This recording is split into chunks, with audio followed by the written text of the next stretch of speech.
Hey guys, welcome back to our channel about easy car electrics. Today, we're going to talk about one of the most common issues with the ZeroTwo sensor in your car, the heater fuse.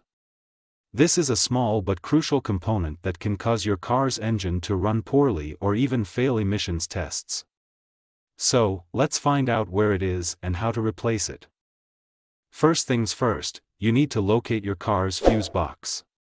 Most cars have one under the hood, near the battery or the engine compartment. Look for a black box with a lid that can be easily removed. Inside, you'll see a bunch of small fuses and relays, each with a specific function.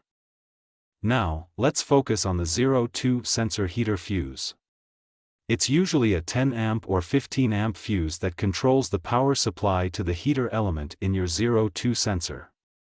If this fuse blows, your car's computer won't be able to read the signal from the sensor correctly, which can lead to poor fuel economy, rough idling, or even stalling.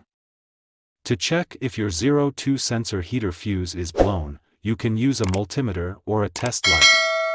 Set the meter to DC voltage and touch the probes to both sides of the fuse. If you get no voltage reading, the fuse is blown and needs to be replaced. To replace the fuse, simply pull it out with a fuse puller or pliers and insert a new one of the same amperage rating. Make sure it fits snugly and doesn't wiggle or fall out.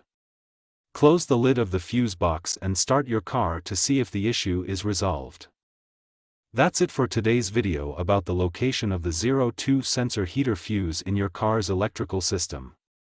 We hope you found it helpful and informative. Don't forget to like and subscribe to our channel for more easy car electrics tips and tricks. Thanks for watching.